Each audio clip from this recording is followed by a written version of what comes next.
La politique est dans tout, et si vous ne vous intéressez pas à la politique, la politique, elle s'intéresse à vous.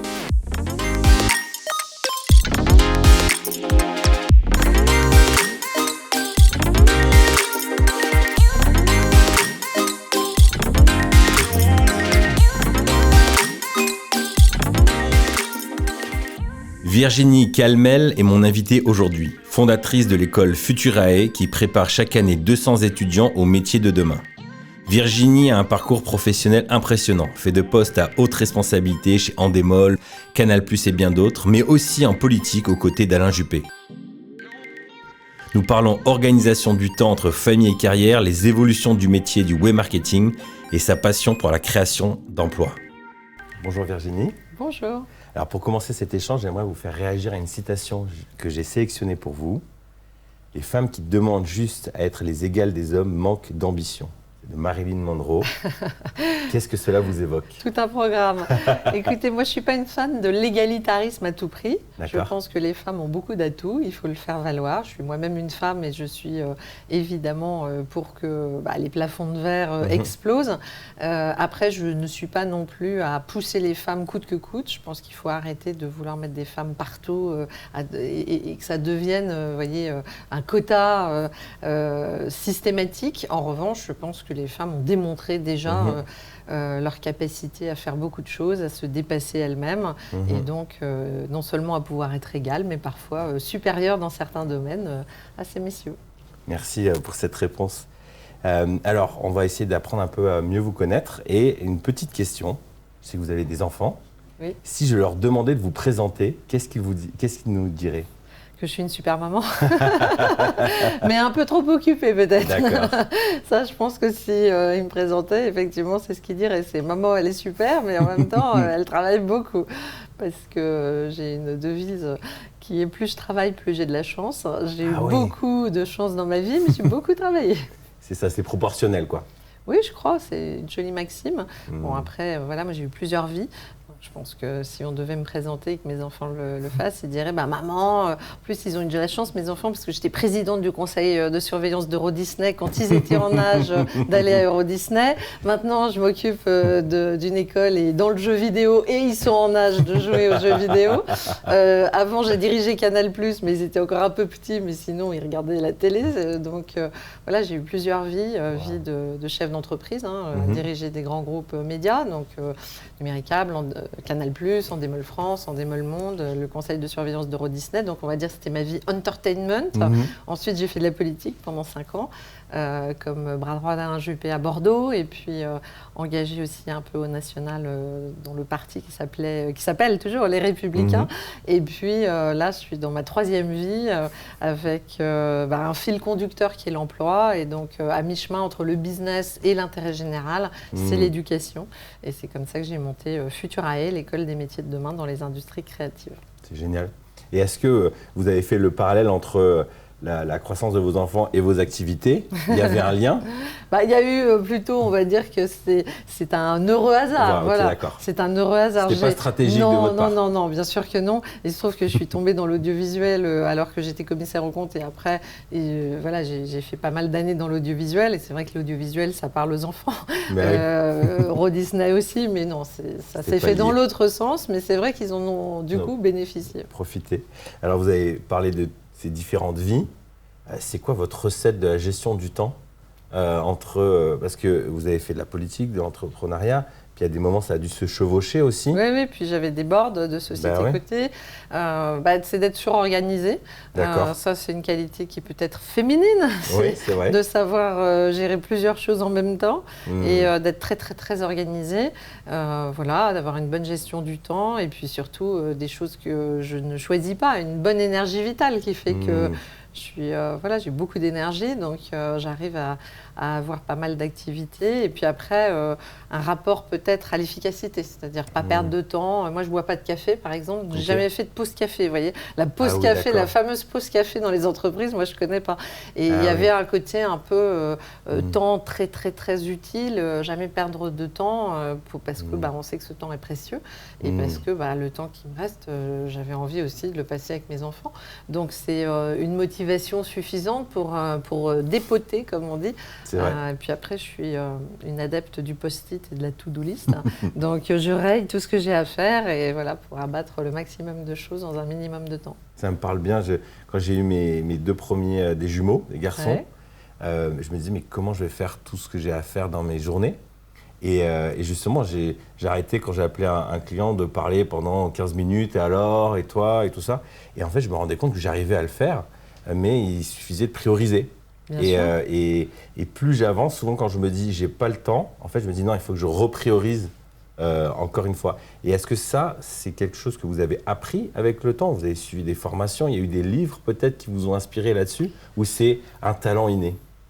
Je pense que c'est un peu les deux, c'est-à-dire qu'il y a déjà un principe, moi je suis quelqu'un d'assez carré, donc d'ordonné, parce que justement je ne veux pas perdre du temps à chercher, donc je pense que plus on est ordonné, plus on va vite à l'information et moins on perd de temps. Donc ça c'est un peu un caractère, et puis après il y a aussi des lectures bien sûr. Et il y a eu notamment une lecture très inspirante qui expliquait qu'au fond on pouvait travailler qu'une seule journée dans la semaine si vraiment on était très concentré. Et j'ai appris aussi à partir en vacances et à prendre du temps libre, parce que finalement, je me suis rendu compte que paradoxalement, j'étais encore plus productive quand je revenais, alors qu'au début de ma carrière, j'avais tendance à ne pas prendre de vacances, à me dire que j'avais tellement de boulot. Et en fait, on baissait en intensité de productivité. Donc, il faut aussi savoir perdre, entre guillemets, du temps pour en gagner derrière. C'est très intéressant, parce que ça me fait penser à 2 personnes dans l'entreprise qui, on a l'impression qu'ils sont tout le temps débordés et ils ont des résultats.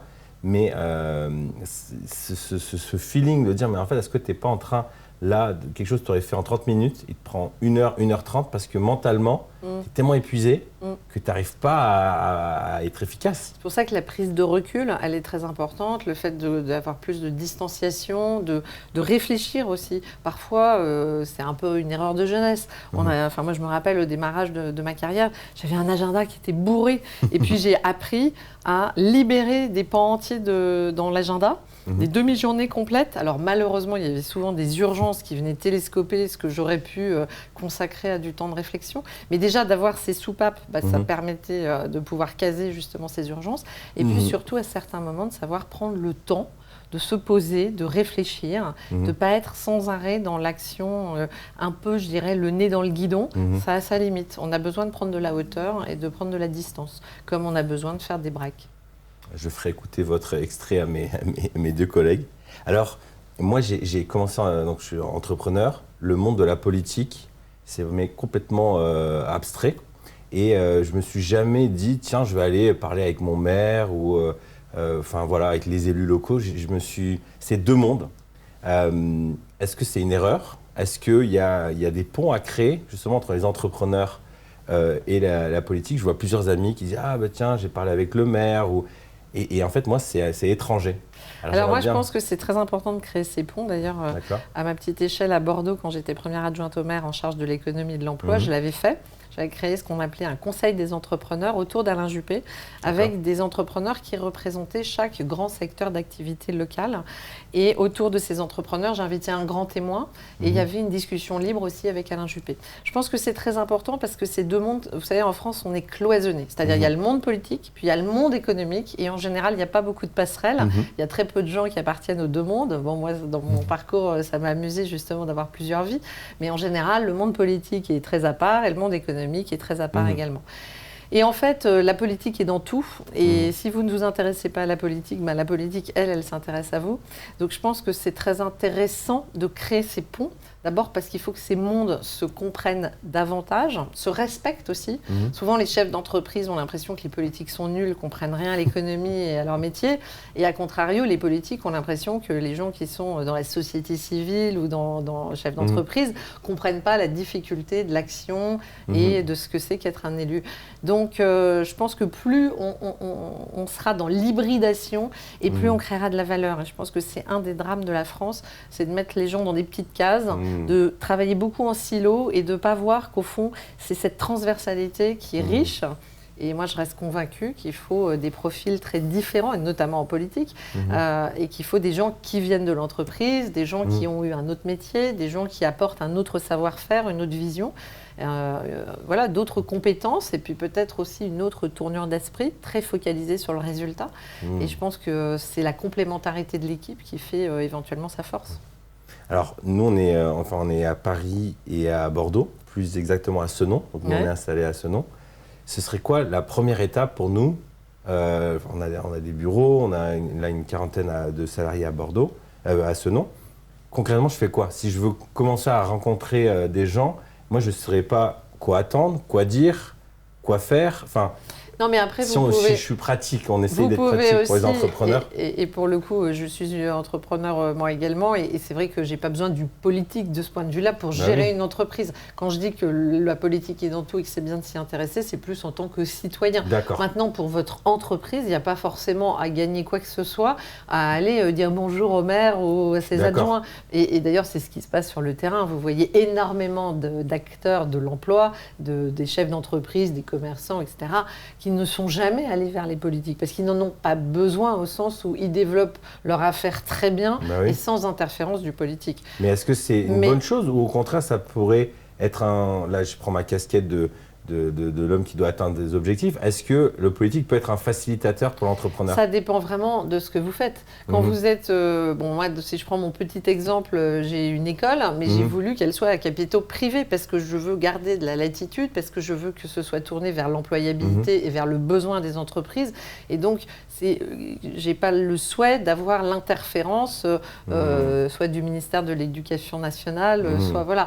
Après, ça dépend de votre entreprise. Il y a des entreprises qui travaillent avec les collectivités. Et là, le dialogue peut avoir beaucoup de sens parce que les collectivités territoriales peuvent être des clients pour vous. Donc là, ça peut avoir un intérêt. Après, vous avez beaucoup d'acteurs économiques qui n'ont absolument aucun lien avec la sphère publique et qui s'en portent très bien aussi. Donc, il n'y a pas de réponse toute faite. Ça dépend vraiment de votre business. Et après, ça dépend aussi, parfois, là où un entrepreneur peut être intéressé à dialoguer, c'est parce qu'il veut des places de parking ou parce qu'il veut une autorisation pour s'étendre ou il veut du foncier, il est à la recherche de locaux disponibles ou il a besoin de déposer un permis de construire, etc.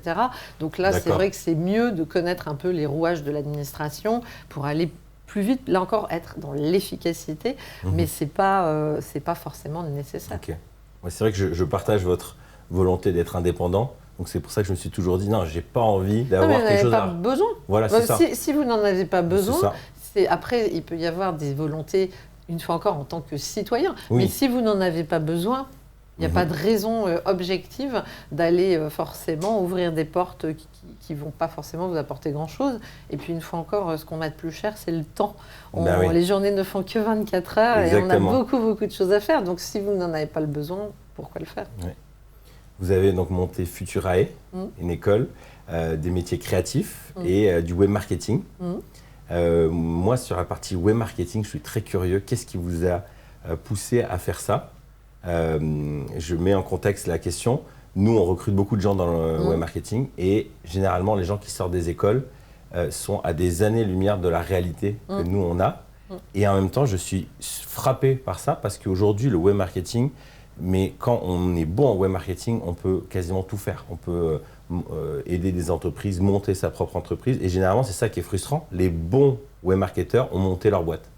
Donc, qu'est-ce qui vous a poussé à vous lancer là-dedans ? Alors déjà parce que moi je suis partie du besoin des entreprises. C'est-à-dire comme vous venez de le dire, les entreprises, elles ont besoin aujourd'hui de jeunes qui soient formés à ces techniques-là. Donc on est parti du besoin des entreprises, considérant que ce pays avait un chômage des jeunes beaucoup trop élevé. C'est près de 1 jeune sur 4 qui est au chômage, alors que les entreprises, elles, ont des besoins qui ne sont pas pourvus. Donc l'idée de Futurae, c'était vraiment de se faire rencontrer la demande des entreprises et la formation des étudiants pour qu'ils aient un emploi demain.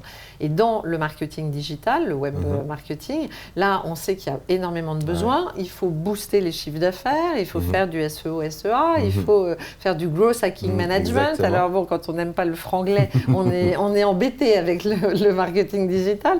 Mais globalement, il y a d'énormes besoins, il y a des compétences à développer. Et donc, c'est pour ça qu'on offre un bachelor vraiment dédié à ça, tout ce qui est data, qui est essentiel aussi. Alors, on ne forme pas des data scientists, ce n'est pas le niveau de Futurae. Nous, on est sur une employabilité avec des métiers très techniques, mais en revanche, on peut former des gens qui vont être adjoints aux data scientists et qui auront une notion déjà très élevée de gestion des data. Data scientist, c'est déjà un niveau un peu plus ingénieur, mais à terme, c'est ce que Futurae proposera.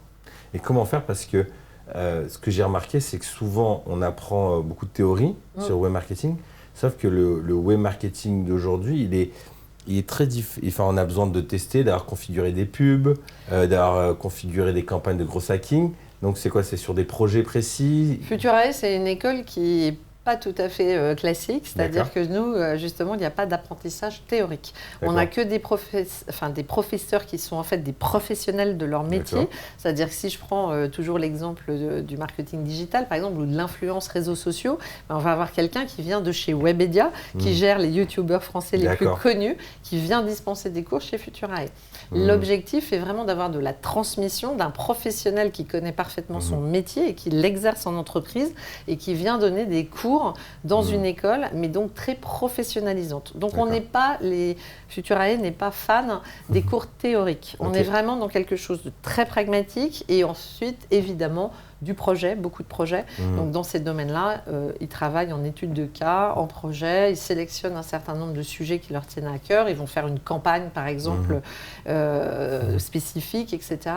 Et puis nous, on est une école des industries créatives, donc notre marketing digital, il est aussi très orienté sur les métiers de l'image, et on veut cette hybridation avec ceux qui sont en jeux vidéo par exemple ou en animation 3D.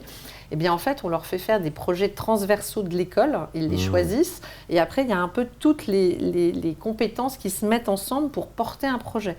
Donc là, mes étudiants, l'année dernière, ils ont choisi 2 projets d'école qui étaient des projets RSE. Un, la protection du lynx, et 2, la protection des littoraux.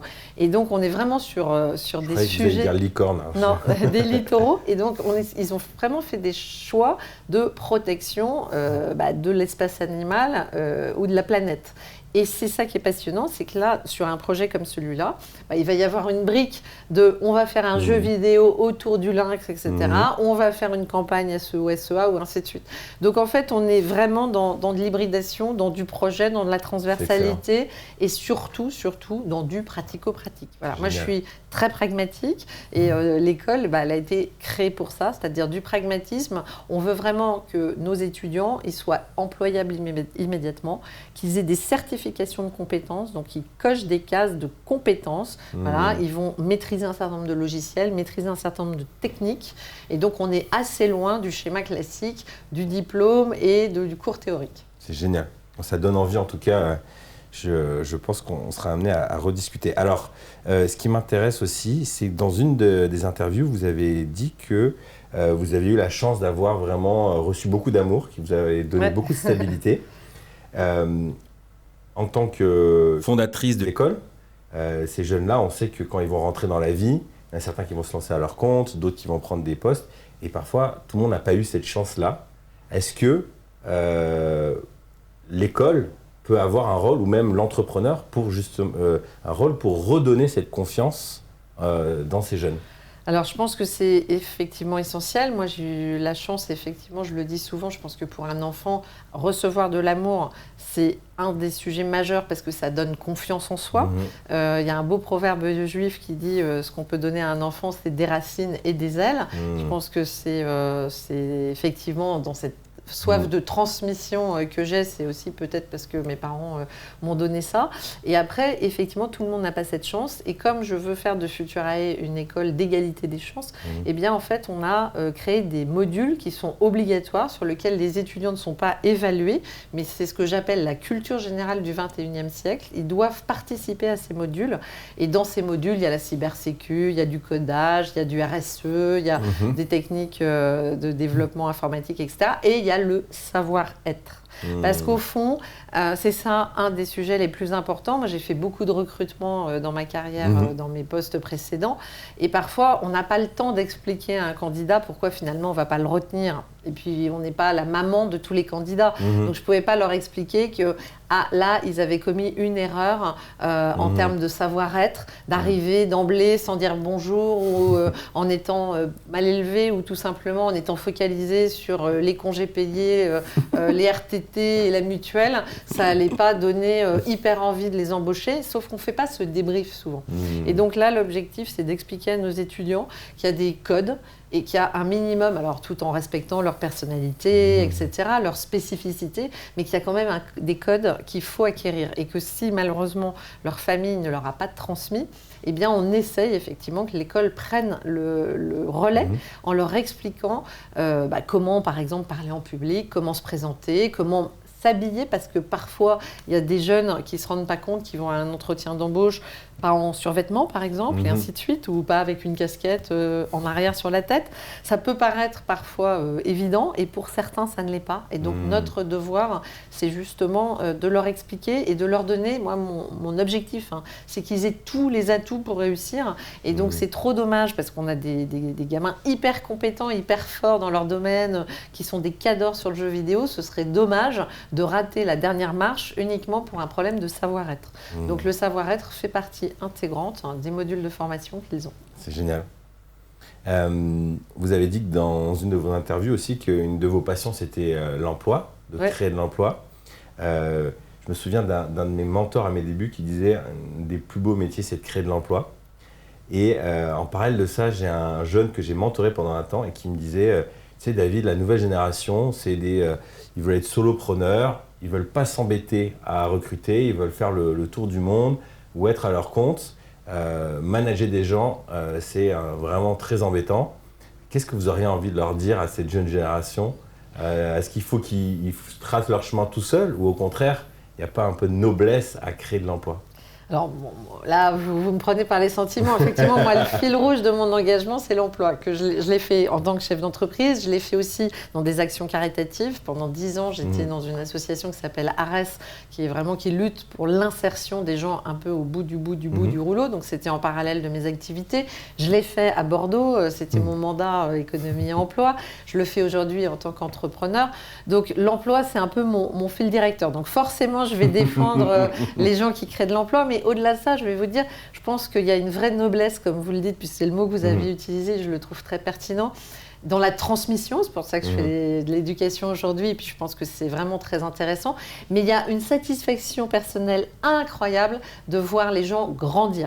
Et donc, dans le management, c'est vrai, on va se mentir qu'il y a des moments où on trouve que c'est un peu pesant, parfois que c'est même difficile, que c'est pas toujours la partie la plus sympa, parce que il y a des moments aussi qui peuvent être lourds, mais il y a des satisfactions réelles. Moi, j'avais une assistante qui m'a accompagnée pendant mes années Canal+, puis Endemol.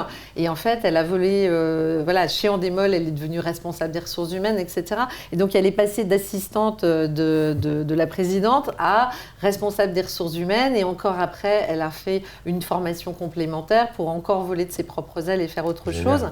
Et en fait, moi, je crois beaucoup à ça. Et donc, je pense que dans le management, il y a aussi vraiment des immenses satisfactions. Et la plus belle des satisfactions, c'est de voir grandir les personnes. Et on a tous, à tout échelon, des choses à apprendre, on a toujours à s'améliorer, et on peut encore grandir tout au long d'un parcours. Et je trouve que c'est la partie la plus, on va dire, sympathique du management. C'est vraiment de voir des gens prendre leur envol. Mon bras droit, je suis en démol, par exemple. Le jour où je suis partie dans démol, il est parti le même jour que moi pour monter sa boîte. Et aujourd'hui, il est indépendant. Il a lui-même créé des emplois. Il a sa propre société de production. Mais c'est ultra satisfaisant de voir qu'au fond, vous pouvez inspirer, ou vous pouvez aider, ou vous pouvez transmettre. Et puis, comme toujours, moi, j'aime bien l'idée que l'élève dépasse le maître. Donc, si on peut apporter, aider des jeunes et se dire que derrière, ils vont réussir encore bien plus ou bien mieux que soi-même, c'est ultra valorisant.